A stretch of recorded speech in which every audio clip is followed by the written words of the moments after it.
Hello à tous et bienvenue dans Silence ça souhaite, le premier podcast à écouter pendant ta séance de sport. Nous, c'est Eva et Thomas, on est frères et sœurs et les fondateurs de Bibi, ta nouvelle marque de sport préférée. Tu veux booster tes résultats, rééquilibrer ton alimentation ou tu souhaites tout simplement que ta séance passe plus vite? Sur ce podcast, nous recevrons des coachs, des passionnés de sport ou même des sportifs du dimanche qui te partageront leurs meilleurs conseils ainsi que leur parcours. Silence! Chut, ça souhaite. Dans ce 9e épisode, on reçoit Mathilde, alias Mathilde YogiFit sur Instagram. Mathilde va nous parler de yoga et plus particulièrement de sa formation pour pouvoir l'enseigner. Vous allez voir, dépaysement, dépassement de soi et dégoulinance sont au rendez-vous. Avant de démarrer, on vous rappelle que vous pouvez laisser une note au podcast sur Apple Podcast ou sur Spotify si le contenu vous plaît. Bonne séance et bonne écoute. Salut Mathilde. Salut. Salut Mathilde. On est super Salut content Thomas. de te recevoir pour ce nouvel épisode de Silence ça souhaite. Merci beaucoup de m'avoir invitée sur votre podcast. C'est un plaisir d'être avec vous ce matin. Avec plaisir, surtout qu'on n'a pas encore parlé de yoga, donc il était temps qu'on en parle. Avant de commencer à rentrer dans le vif du sujet, est-ce que tu peux te présenter ? Bien sûr. Donc, je m'appelle Mathilde, j'ai 30 ans et donc je suis professeure de yoga, Ashtanga Vinyasa pour les plus férus de yoga qui comprendront ce dialecte. Je suis diplômée depuis janvier 2020, donc ça va faire 2 ans. Et à côté, je suis pour le moment également assistante sociale en maternité où je travaille à mi-temps et je suis aussi créatrice de contenu sur Instagram essentiellement depuis une bonne paire d'années également. Donc son Instagram c'est Mathilde YogiFit et on le mettra comme d'habitude dans les infos de l'épisode. Silence. C'est l'échauffement. Alors pour ceux qui ne connaissent pas du tout Vinyasa, Ashtanga, est-ce qu'on peut avoir une petite explication rapide pour pas qu'ils partent tout de suite en courant ?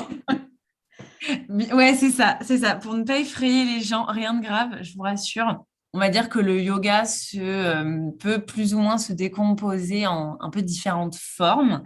Donc, il y a des formes un peu traditionnelles où on va avoir finalement des yogas dynamiques, donc comme on va avoir dans le Vinyasa et l'Ashtanga, où on est sur des yogas où très concrètement, on engage nos muscles, on engage le cardio, on transpire, on peut avoir des courbatures.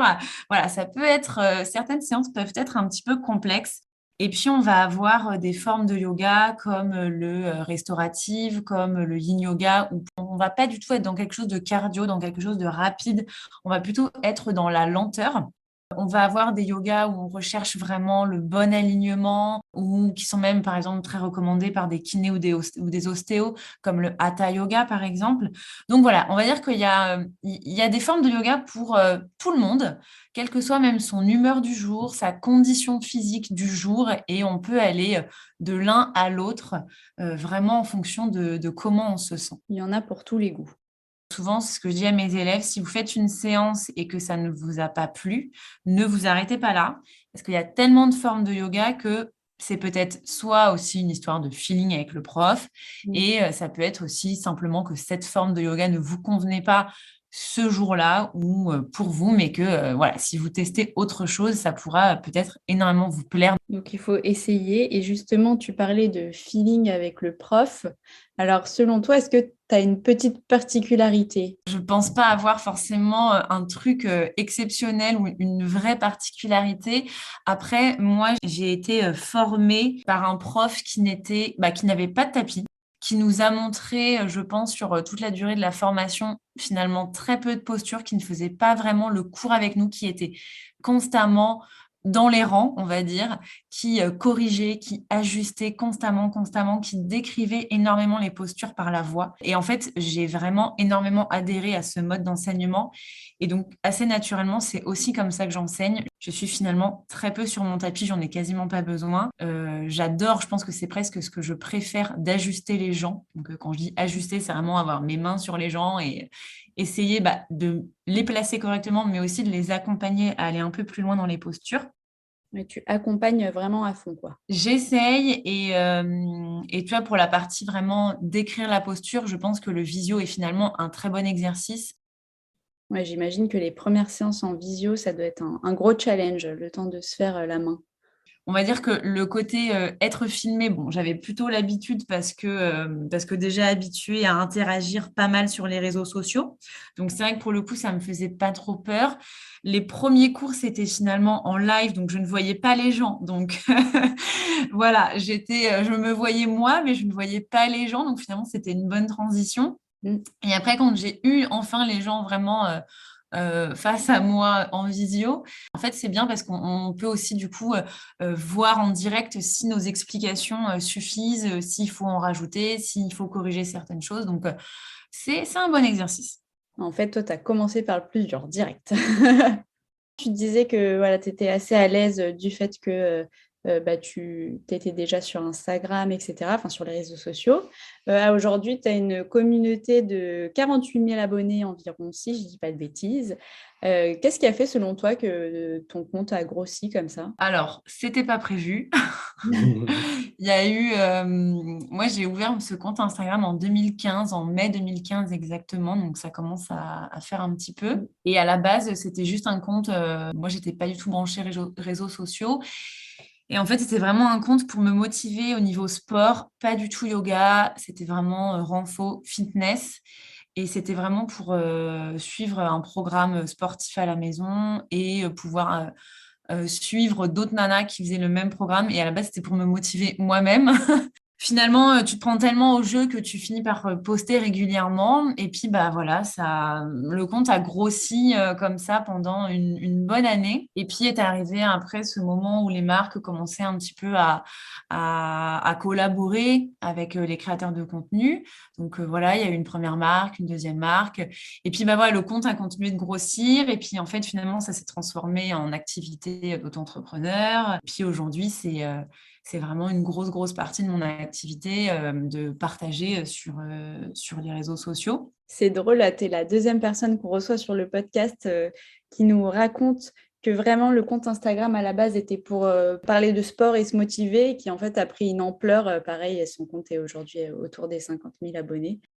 On va plus rentrer dans le vif du sujet de ta formation. Donc tu disais qu'elle remontait il y a 2 ans. On va, décortiquer un peu tout ce qui s'est passé dans cette formation de professeur de yoga.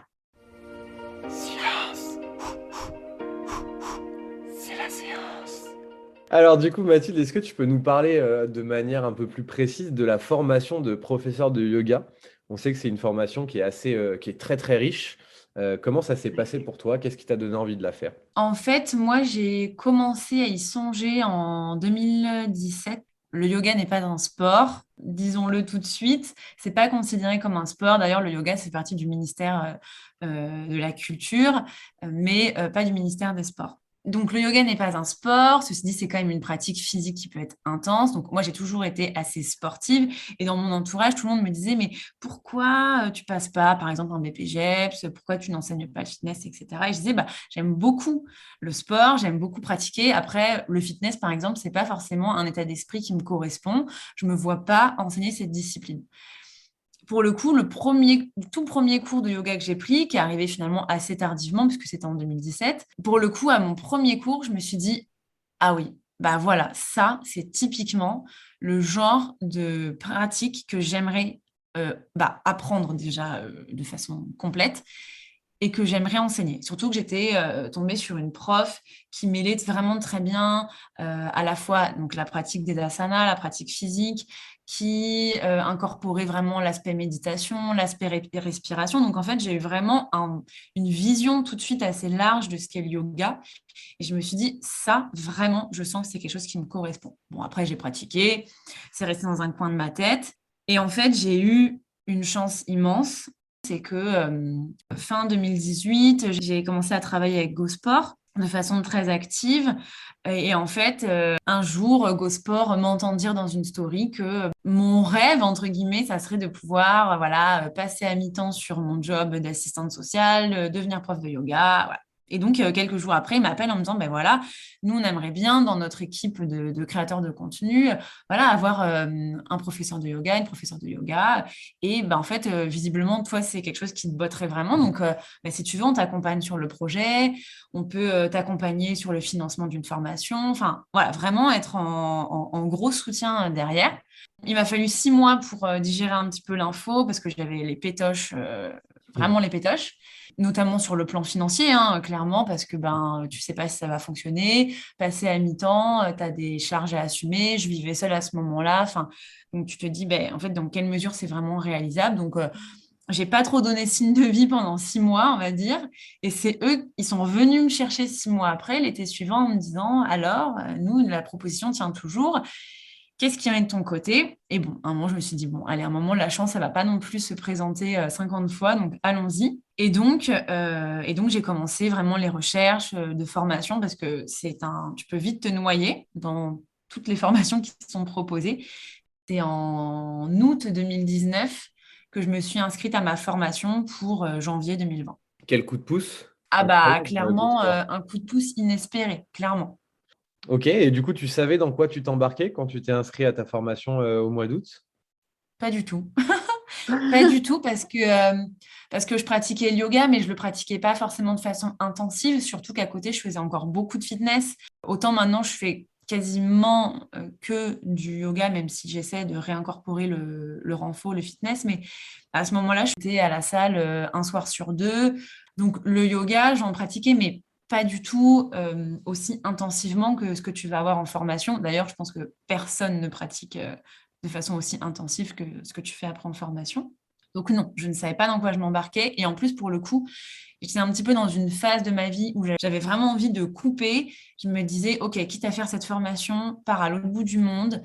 Il y a différentes façons de pouvoir faire cette formation. On peut la faire soit sur une forme intensive en un mois, donc c'est 200 heures, hein, le socle. Ou alors après, ça peut être réparti sur, par exemple, pendant 3 mois. Ça va être tous les week-ends. Et puis, au milieu des 3 mois, il va y avoir une semaine ou 10 jours intensifs. Enfin, voilà, il y a des formules un petit peu différentes. Moi, je voulais vraiment quelque chose d'intensif. Je voulais être vraiment coupée un peu de mon quotidien, de mon monde. Je voulais vraiment être dans une immersion totale. C'était beaucoup de choses auxquelles je n'étais pas forcément préparée, hein. Être dans un autre pays, cette formation intensive, un climat qui n'a rien à voir, une formation tout en anglais. C'était une quasi-retraite en fait. Oui, sauf qu'une retraite, ça va durer max une semaine et là, ça dure 4 semaines. Mais tout ton quotidien n'est que yoga, en fait. Et que même dans ta façon de manger, enfin, il faut que tu sois en forme physiquement, surtout que pour le coup, moi, j'ai une formation qui était très, très, très intensive sur le plan physique où on nous poussait vraiment très, très loin. Donc, il fallait que tu sois en forme physiquement. Donc, en fait, tu devais vraiment penser à ton sommeil, à ton hydratation, à ton alimentation.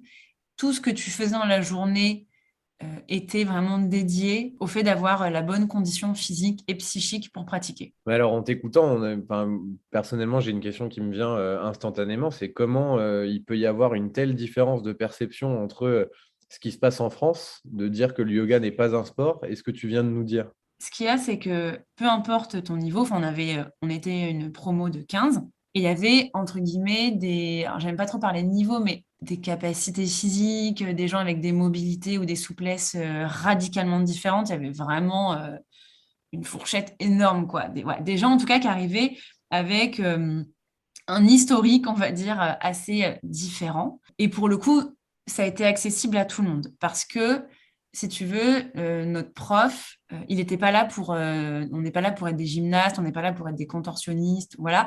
Mais en tout cas, lui, l'idée, c'était de nous montrer jusqu'où on peut aller. Et ça, c'était assez intéressant parce qu'en fait, au-delà de la pratique physique, c'est aussi un exercice mental. C'est-à-dire que parfois, tu as l'impression que non, tu ne vas pas pouvoir y arriver. Mais en fait, si. C'est-à-dire que oui, bien sûr, ton corps va te fixer des limites, mais il y a des fois où c'est ton mental, en fait, qui te fixe des limites. Et en fait, c'était vraiment ça, où s'il sentait qu'on avait la capacité physique d'aller plus loin, il allait nous aider mentalement à se convaincre qu'on pouvait le faire. Et en fait, moi, c'est souvent ce que je dis à mes élèves, c'est que dans un cours, les gens arrivent, souvent ce qui fait un peu la différence, ça va être la souplesse. C'est ça qui fait que bah, tu vas être parfois plus ou moins limité dans une posture, mais c'est jamais inaccessible. Et donc là, prenons par exemple une posture qui demande vraiment beaucoup, beaucoup de souplesse, la posture du singe, donc, qui est la posture globalement qu'on appelle le grand écart. Bien évidemment, si tu n'as pas la souplesse de le faire, il ne va pas te dire si, bien sûr, tu vas le faire et tu vas y arriver. Il va te donner des options, mais il va te permettre de progresser et de dépasser un peu cette appréhension que tu peux avoir. Si tu as la souplesse pour le faire, eh ben oui, bien sûr, il va t'y emmener, il va t'emmener encore plus loin. Enfin, tout ça est quand même toujours un peu conditionné par le mental et ce que tu vas te croire capable ou non de faire. Ça a l'air d'être une expérience et une formation extrêmement complète, ou en tout cas très diverse sur les thématiques qui y sont abordées. Est-ce que tu pourrais préciser un petit peu une journée type? Alors, il y avait un planning qui était assez identique d'un jour à l'autre. C'est aussi fait exprès, hein. Je pense que c'est aussi dans cette dynamique où plus tu répètes les choses, plus tu te crées une routine, plus ça devient automatique et ça te devient presque un peu indispensable. Donc voilà, c'était finalement quelque chose d'assez routinier. Donc une journée type, souvent donc, on se réveillait vers 6h15. Donc sachant que voilà, on était dans un espèce de dortoir avec un petit matelas qui faisait 10 cm d'épaisseur chacun, une moustiquière, la valise au pied du matelas et c'est tout. C'était où? J'étais en Thaïlande D'accord. sur la petite île de Koh Phangan. Et on était vraiment dans un bout d'île, quasiment pas accessible en voiture. Enfin voilà, on était vraiment au bout du monde. Et c'était, enfin, franchement, ça participait aussi au fait que c'était complètement Ouais, bien sûr. incroyable et Expérientiel en plus. déconnectant. Voilà, il y avait vraiment une expérience dingue. Donc, bien sûr, on n'avait pas d'eau potable. Donc, le petit rituel le matin, c'était de prendre ton sac à dos, tes gourdes et au réveil d'aller. Donc, il y avait un hôtel un petit peu plus loin de notre dortoir avec un point d'eau potable. Donc, déjà, tu commences ta journée en allant remplir tes gourdes d'eau potable. Petit déjeuner très, très, très léger. On essayait de manger le moins possible le matin pour ne pas arriver un peu lourd, entre guillemets, en cours.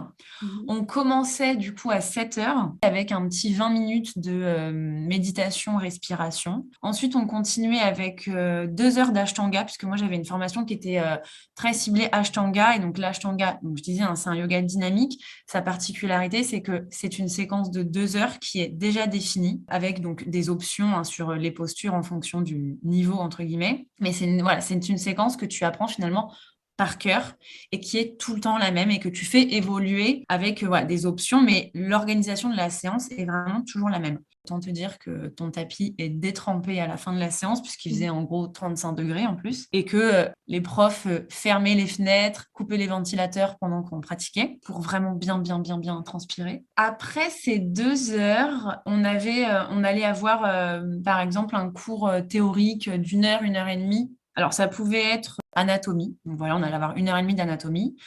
Ensuite, on avait la pause déj. Ensuite, on reprenait avec de la théorie. Donc là, on allait avoir par exemple 2 heures de philosophie du yoga. Ensuite, on continuait avec des cours d'ajustement. Donc, c'est-à-dire qu'on décortiquait chaque posture d'Ashtanga. Et donc, l'idée, c'était de montrer déjà quel était le positionnement le plus juste possible et comment ajuster ton élève. Comment à la fois l'ajuster et comment l'emmener plus loin si tu sens que tu peux l'emmener plus loin. Ensuite, on avait à peu près 1 heure où on se mettait vraiment en posture d'enseignement. Donc là, on travaillait par binôme et on devait apprendre donc morceau par morceau cette séquence de 2 heures et on devait en binôme se l'enseigner. Et ensuite, on finissait la journée avec 1 heure de nouveau d'Ashtanga. Donc ça nous faisait finir vers 18h30, 19h. Donc tu vois, tu commences à 7h. C'est une Tu journée. Tu finis vas à te coucher 19h. direct, quoi. Ah bah non, pas du tout, parce que donc après arrive l'épreuve de la douche, donc bien sûr pas d'eau chaude, hein. Donc douche froide pendant un mois, bien évidemment, avec un petit tuyau, voilà. Et après tu as des devoirs le soir, donc tu manges et ensuite tu as des devoirs. Donc les devoirs, c'était d'apprendre toutes tes postures en sanskrit, d'apprendre du coup tes enchaînements d'ashtanga. Et puis parfois, on avait aussi des travaux de groupe à travailler le soir. Donc voilà, c'est très studieux comme, comme planning. Sachant que moi, du coup, je vous avoue que j'étais quand même une bille en anglais. Donc, d'ailleurs, je ne conseille pas, hein, si on ne maîtrise quand même pas, alors pas forcément parfaitement, mais si on n'est pas quand même suffisamment à l'aise dans un échange courant en anglais, ce qui était quand même un peu mon cas, on évite hein, de se lancer dans une formation en anglais. Tu t'es ajouté de la difficulté. Oh là là, mais si vous saviez, j'ai tellement pleuré, mais vraiment, hein. ça a été vraiment une charge mentale assez énorme. Moi, souvent, j'étais la dernière à me coucher, j'allais me coucher à 23h. Et on avait un jour off. Le vendredi était off. Et par contre, samedi, dimanche, on pratiquait, on avait le même planning. Est-ce que peut-être juste tu peux rassurer les personnes qui seraient intéressées par cette formation? La formule que tu as choisie, elle est propre à ce que tu avais envie de vivre et d'expérimenter. On peut aussi choisir des formations qui sont tout aussi intensives dans la pratique, mais qui sont moins immersives. Alors oui, bien sûr. Moi, c'est vrai que là, je suis allée vraiment sur quand même quelque chose de très challengeant. Bien évidemment, bah déjà, on peut être sur une formule où on n'est pas sur un mois intensif, où on est sur quelque chose d'un petit peu plus étalé dans le temps, ce qui peut aussi correspondre quand on a soit une vie de famille ou tout simplement une vie professionnelle qui n'est pas forcément compatible avec le fait de pouvoir partir un mois. Moi, j'avais pu poser du sans solde, mais voilà, c'est pas forcément possible pour tout le monde. On peut aussi le faire en France, bien évidemment. Il y a plein de centres de formation qui le proposent. Moi, l'impression que j'en ai, j'ai quand même la sensation que en France, on va un petit peu moins loin sur le plan physique. Alors après, il y a certainement des centres de formation qui vont aussi loin dans la pratique physique, mais en tout cas, les retours que j'ai, soit d'amis, soit d'élèves ou de personnes sur les réseaux qui font les formations, il y a un accent sur la théorie qui est plus important en France. Après, moi, j'ai pas eu l'impression d'avoir des manquements sur l'aspect théorique, mais il y a des choses peut-être qu'on n'a pas forcément vues ou qu'on a peut-être un peu moins détaillées et qui sont, j'ai l'impression, un peu plus détaillées en France. Et c'est un petit peu plus souple, un peu moins intensif sur la pratique physique. Moi, ça me convenait bien d'avoir cette pratique physique assez intense parce que j'avais aussi besoin de ça. C'est aussi dans des pratiques intenses que j'arrive à mettre mon cerveau sur pause et que, en tout cas, sur un plan psychique, il se passe des choses en moi, on va dire. Donc moi, c'est aussi comme ça que j'aime pratiquer et mes cours d'ailleurs ne sont pas spécialement doux. J'ai une pratique pas aussi intensive que j'ai pu avoir en formation, mais c'est vrai que mes élèves, je les emmène aussi assez loin dans la pratique et elles reviennent, donc c'est bon signe. Moi, j'ai aussi choisi la version Ashtanga parce que j'aime la précision, j'aime la rigueur. Et pour le coup, l'Ashtanga, c'est quelque chose de très rigoureux. On place tout, même les orteils, on place le regard, on place les doigts, tout est millimétré. Et moi, c'est aussi comme ça que j'aime pratiquer vraiment dans la précision et dans la rigueur. On peut être sur quelque chose aussi un petit peu plus souple si on fait une formation plutôt vinyasa, par exemple. On est dans le ressenti, on est moins dans la précision du mouvement. Donc voilà, après, il faut trouver aussi la formation qui nous convient en termes de pratique, en termes d'approche, qui correspond à notre personnalité. Trop bien, c'est hyper clair. La fin de ta formation, Mathilde, comment ça s'est passé? Est-ce qu'il y a une obtention d'un diplôme, des examens? Alors oui, il y a une certification. Au fur et à mesure de la formation, on a des évaluations qui sont sous forme de QCM, hein, donc si tu as bien bossé, normalement, il n'y a pas de souci. On a eu 3 QCM sur le mois et à la fin, donc tu as une certification. Donc comme on était en Ashtanga, donc l'objectif quand même est de connaître parfaitement ta séquence d'Ashtanga et de pouvoir l'enseigner correctement. Donc la certification, c'était de connaître parfaitement ta séquence d'une heure. Donc, la connaître parfaitement, ça veut dire connaître tous tes noms. Alors, c'était du coup en anglais, en sanskrit, de connaître bien sûr l'enchaînement, de savoir combien de temps tu restes dans les postures, comment ajuster ton élève, d'introduire le cours avec une séquence de respiration, de clôturer ta séance avec un temps de méditation, donc de proposer une séance complète. Donc, on était en binôme. On tirait au sort notre binôme et donc j'enseignais à ma binôme pendant 1 heure et ensuite elle m'enseignait pendant 1 heure. Et donc, on avait 3 profs qui circulaient dans la salle, qui prenaient tout un tas de notes sur notre façon de faire et qui ensuite estimaient si oui ou non on était apte à avoir notre diplôme. Alors, pour la petite anecdote, on était sur 15, on était 2 Françaises, donc moi et Emeline, et au tirage au sort, on est tombés ensemble. Donc, ça a fait beaucoup rire les gens parce qu'en plus, ils savaient que j'en avais vraiment chié quand même avec l'anglais. Donc, c'était assez drôle de tomber avec la seule Française du groupe. Pour autant, on a quand même fait toute notre séquence chacune en anglais. Mais du coup, c'était marrant et c'était rassurant parce que je me disais, bon, au pire, si un moment, je sais pas, je me trompe ou si je... Voilà, bon, au pire, on passera sur le français, mais on n'a pas eu besoin. Il y a une élève qui, par exemple, a vraiment voulu arrêter pendant la formation. Voilà, ils ont été très encadrants, très à l'écoute. Finalement, elle a quand même pu poursuivre. Il nous disait, on se rend très vite compte, en fait, si quelqu'un s'est un petit peu égaré et en fait se trouve là, mais ça lui convient pas. Donc, ils ont quand même l'œil et ils se rendent bien compte. Je pense que même si quelqu'un se foire complètement à l'examen parce que trop de stress, trop de pression, etc., c'est pas forcément ça qui fera qu'il n'a pas son diplôme, parce que si pendant tout le mois, la personne a été assidue à progresser, c'est pas forcément le diplôme de fin qui va changer quelque chose, en fait. Donc, du coup, à la fin, on a ce diplôme. Belle cérémonie de fin. Et donc, on a ce diplôme qui nous est délivré. Pour l'instant, en tout cas en France, c'est quand même assez peu encadré. Et tu vois, encore hier, avec mon compagnon, on regardait un petit peu les certifications, s'il y avait eu des évolutions ou pas au niveau du yoga. Il n'y en a pas spécialement eu là en 2 ans. Et en fait, aujourd'hui, c'est assez dramatique. Une personne qui pratique le yoga peut très bien enseigner sans diplôme, en fait. Ce qui est assez terrible, je trouve. En fait, même si on pratique depuis des années, il y a forcément des apports théoriques qu'on n'a pas et même des apports pratiques qu'on n'a pas. On n'a pas forcément des qualités d'enseignement non plus, pas parce qu'on sait pratiquer qu'on sait enseigner. Et puis en fait, même sur le principe, après, le fait de ne pas avoir de diplôme, après, c'est un peu la porte ouverte à tout un tas de dérives et c'est bien dommage. Et tout comme, enfin là, par exemple, moi, je sais que je suis en train de suivre une formation de yoga pour enfants. Bah, cette formation qui est très bien, qui est très complète, j'ai rien à redire. Mais cette formation, elle est ouverte à n'importe qui. Un enseignant, un parent, au professeur de yoga. Donc en fait, n'importe qui peut suivre cette formation et se dire prof de yoga pour enfants sans avoir ce socle de 200 heures. Et je trouve ça dommage parce qu'en fait, même si en effet, hein, enseigner à des enfants, c'est quand même assez différent que d'enseigner à des adultes, il y a quand même une base commune et du coup, je trouve ça assez dérangeant. J'ai bon espoir. J'espère qu'un jour, ça sera beaucoup plus réglementé. Enseigner une pratique physique sans diplôme, je trouve ça un peu dérangeant quand même. Oui, ouais, complètement. Le fameux diplôme, est-ce qu'il est à vie ou il faut repasser certaines évaluations?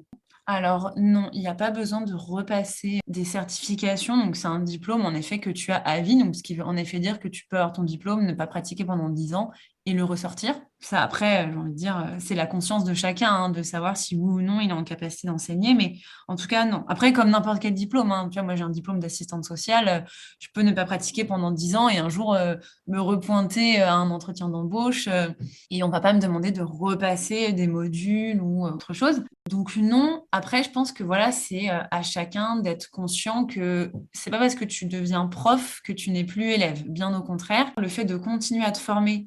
Moi, j'essaie de prendre au moins toutes les semaines un cours d'1 heure et demie avec d'autres profs pour aussi découvrir d'autres façons de faire. Parce que aussi, bah, si tu ne fais que tes propres cours, tu restes toujours un petit peu dans ta zone de confort et dans ce que tu Mm. sais faire. Pratiquer avec d'autres, c'est bah, aussi apprendre des nouvelles choses. C'est aussi trouver de l'inspiration pour tes propres cours. Donc ça, c'est aussi très chouette. C'est important, je pense, de continuer à se former, à apprendre. C'est aussi ce qui va faire ben voilà, que tu vas aussi aiguiser un petit peu ta pratique et ton enseignement. Super Mathilde. Avant de passer à la conclusion et aux étirements, est-ce qu'on peut te poser une petite question indiscrète par rapport au coût d'une formation? Bien sûr, alors, il n'y a pas de sujet tabou et l'argent ne doit pas être un sujet tabou. Alors, ce sont des formations, on va pas se mentir, qui ne sont pas données, puisqu'on est facilement sur des formules qui vont vite tourner autour de 3 000 euros, sachant que si tu vas à l'étranger, tu rajoutes ton billet d'avion Ouais. et ta nourriture. Donc, tu peux vite être à l'étranger 4 000 euros. À l'étranger, je ne suis pas sûre, mais en tout cas, en France, moi, j'avais été voir sur le compte de formation professionnelle, j'avais déjà été voir on peut financer une partie de la formation avec ce CPF. Il me semble qu'on est quand même plafonné à 1 800 euros, quelle que soit la formation qu'on fait. Je crois qu'on ne peut pas forcément utiliser, même si on a 3 000 euros sur notre compte. Il me semble avoir vu cette information, mais en tout cas, du coup, ça peut au moins en financer la moitié. Donc, il faut vraiment, vraiment pas hésiter à passer par ce compte-là. Super. Eh bien, merci Mathilde. Ça a été hyper complet. Je pense que nos auditeurs et auditrices ont tout ce qu'il leur faut pour pouvoir étudier, en tout cas, cette formation en leur âme et conscience. Et du coup, on va pouvoir passer aux étirements. Silence. Oh, je suis mort. Les étirements. Et Mathilde, on va finir ce super épisode par le traditionnel Tu préfères, donc avec nos 3 petites questions qu'on a gardées surprises. Et voici la première. Tu préfères devoir courir à chaque fois que tu dois te déplacer ou devoir t'asseoir en chaise à chaque fois que tu dois t'asseoir quelque part? Je crois que je vais prendre la chaise parce que franchement, la course à pied, C'est quand même si j'essaye 3 fois par an de m'y mettre, c'est quand même pas une franche réussite. Les quads en feu plutôt. Ouais. Tu préfères rester bloqué en chien tête en bas ou rester bloqué en chaise? Je pense que je tiendrai plus longtemps en chien tête en bas. Donc prenons ça. Et la petite dernière, tu préfères faire toutes tes séances avec du hard rock ou toutes tes séances sans musique? Oh, sans musique. Direct. Direct. Surtout qu'en plus, en Ashtanga, on pratique sans musique. Ok. Parce qu'on estime que la musique, ça va plus te distraire qu'autre chose et on veut tellement que tu sois focus sur ce que tu es en train de faire qu'en Ashtanga, pendant 2 heures, tu n'as pas de musique. Et pour la petite histoire, le vendredi, c'était Friday Fun Day. Et donc, on faisait du vinyasa. Waouh! Et là, on avait de la musique. Ouh. Et c'était quoi comme style de musique? Alors, j'ai adoré parce que, et d'ailleurs, j'avoue que ça m'a inspiré aussi, moi, pour mes playlists. C'est-à-dire qu'on pouvait très bien faire du yoga sur du Kanye West, Mhm. sur limite sur du Beyoncé. Ces playlists à Vary, parce qu'il s'appelle Vary, du coup, mon prof, étaient mais sensationnels. Et en fait, moi, je m'attendais à des choses très traditionnelles, entre guillemets, avec des chants en sanskrit, même si d'ailleurs, il y a des musiques, enfin, des chansons où ils chantent en sanskrit et qui sont très contemporaines en fait et qui sont très agréables à écouter. Et donc là, pas du tout. Il y avait un artiste qui revenait très souvent et moi que j'adore, mais vraiment que j'adore, qui s'appelle Soul Rising et qui a des sons mais tellement, tellement inspirants. Ok, bah on va s'écouter Soul Rising juste après pour voir, pour valider. Et on va terminer par la rubrique qu'on appelle les conseils pépites de Mathilde. Alors, pour quelqu'un qui aimerait devenir professeur de yoga, qu'est-ce que tu conseillerais? Bah déjà, je conseillerais de se lancer. Non, C'est pas voilà, mal. non, mais je pense que si c'est un truc qui nous trotte dans la tête depuis un moment, on n'a qu'une vie, donc lançons-nous. Après, bien évidemment, c'est comme dans tout. Ne pas forcément se lancer à corps perdu. Je pense que c'est important de trouver voilà, la formation qui nous convient, de ne pas hésiter à appeler les centres de formation, à discuter avec eux, à échanger avec des élèves qui sont passés par ces centres de formation. Si on a vraiment envie d'enseigner, qu'on a déjà une profession, si on a la possibilité, moi j'ai trouvé que le format mi-temps, c'était vraiment l'idéal parce que ça t'assure un filet de sécurité. Donc ça, je trouve ça génial. Si on a la possibilité, si on n'a pas la possibilité, on peut aussi enseigner le soir, le week-end, enseigner à ses amis. Enfin, voilà, il y a plein de possibilités de se faire un petit peu la main, entre guillemets. Il faut y aller. Et au pire, ça ne nous plaira pas, ou au pire, on aura un diplôme et on n'enseignera pas, mais c'est pas grave, on aura des connaissances, on aura une pratique et ça pourra peut-être servir un peu plus tard. Donc, en 2022, on y va, on se lance. Ouais, c'est clair. Et pour quelqu'un qui ne veut pas forcément devenir prof, mais au contraire se mettre au yoga. Même si moi j'enseigne beaucoup en visio, je pense en toute honnêteté que privilégier quand même des cours en présentiel. Quand on se lance, c'est quand même important, je pense, d'avoir un professeur en face Mhm. qui va quand même pouvoir nous ajuster correctement. Ça permet aussi de vraiment ressentir l'énergie du groupe qui est souvent vraiment très intense et qui nous porte vraiment. Même si je peux comprendre qu'on peut parfois ne pas être à l'aise avec l'idée d'aller en studio.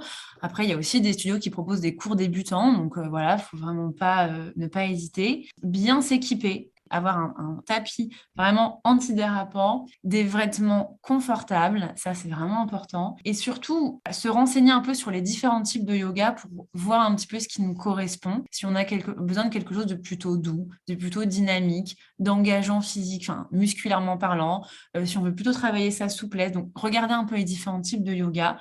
Ne pas hésiter dans un studio à poser la question en disant, ben voilà, je suis débutant, voilà en gros un peu ce que j'aimerais faire, qu'est-ce que vous me conseillez? Et surtout, c'est ce que je disais au début, ne pas forcément s'arrêter à la première impression si elle a été mauvaise et simplement peut-être tester un yoga complètement différent. Ok, hyper intéressant. On espère que s'il y a des gens qui se lancent après cet épisode, vous nous tiendrez au courant de vos débuts de yogi. Et enfin, est-ce que tu as un conseil pour garder la motivation? Alors, j'ai bien envie de reprendre un peu ce que disait une amie à moi, Pauline, qui disait il n'y a pas si longtemps, alors je l'ai fait un peu synthétique, mais en gros, l'idée, c'était que pour garder la motivation, il ne faut pas forcément attendre d'avoir la motivation.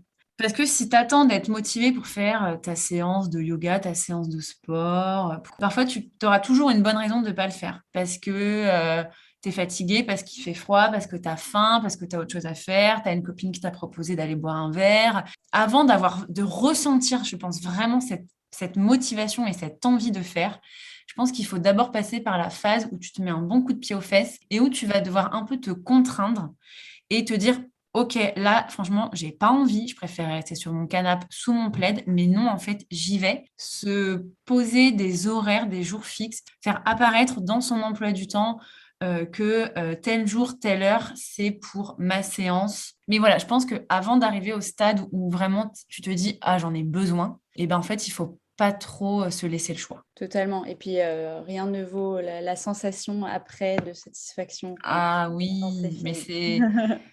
c'est ça. Et en fait, oui, à la rigueur, tu vois, c'est avoir en tête cette sensation à la fin. Super. Avant de se quitter, Mathilde, est-ce que tu aurais des projets futurs à nous partager et où est-ce que nos auditeurs peuvent te retrouver? Alors, déjà, pour me retrouver, bah, c'est essentiellement sur Instagram que ça se passe, hein. Donc, tu le disais, donc, mon compte, c'est mathilde.yogifit.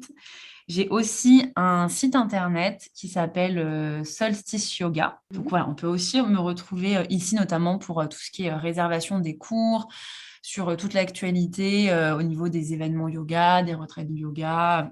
Après, sur Zoom pendant mes cours. Des cours ouais, qui sont des cours d'une heure, il y en a 3 à 4 par semaine. Et au niveau des projets, le gros projet de l'année, c'est de mettre un petit peu sur pause mon activité d'assistante sociale, de quitter ce métier que j'exerce depuis presque 9 ans pour être 100% dans le yoga, dans la création de contenu, voilà, de créer vraiment mon entreprise autour de ça et notamment de mettre le gros focus sur les retraites de yoga avec des nouvelles thématiques, des thématiques qui ont déjà été faites aussi et qui ont beaucoup plu, sur lesquelles j'ai pas mal de demandes. Mais il y a aussi un livre qui va sortir en avril, Mhm. un livre sur comment pratiquer avec son enfant. Donc voilà, c'est vraiment à destination des parents et des enfants. C'est pas que du yoga. C'est un livre que j'ai coécrit avec mon compagnon qui est préparateur physique. Notamment d'athlètes de haut niveau. Et donc, l'idée, c'est d'avoir rédigé un livre qui propose une cinquantaine d'activités autour de la respiration, de la méditation, du yoga et de la pratique vraiment physique à proposer et à partager avec ses enfants. Des beaux Génial. projets. Bah, merci Ouais. beaucoup, Mathilde, pour toutes ces belles infos que tu nous as données. On a appris plein de choses. Bah, écoute, je suis ravie. C'était un plaisir de pouvoir échanger avec vous, de pouvoir partager tout ça avec vos auditeurs. Génial. Un grand merci Mathilde. Merci et à très bientôt pour un nouvel épisode de Silence, ça souhaite. Et voilà, l'épisode est terminé. On espère que tu es en train de dégouliner. On se retrouve très bientôt pour un nouvel épisode de Silence ça souhaite, et d'ici là, on te donne rendez-vous sur notre Instagram, mybibi.co.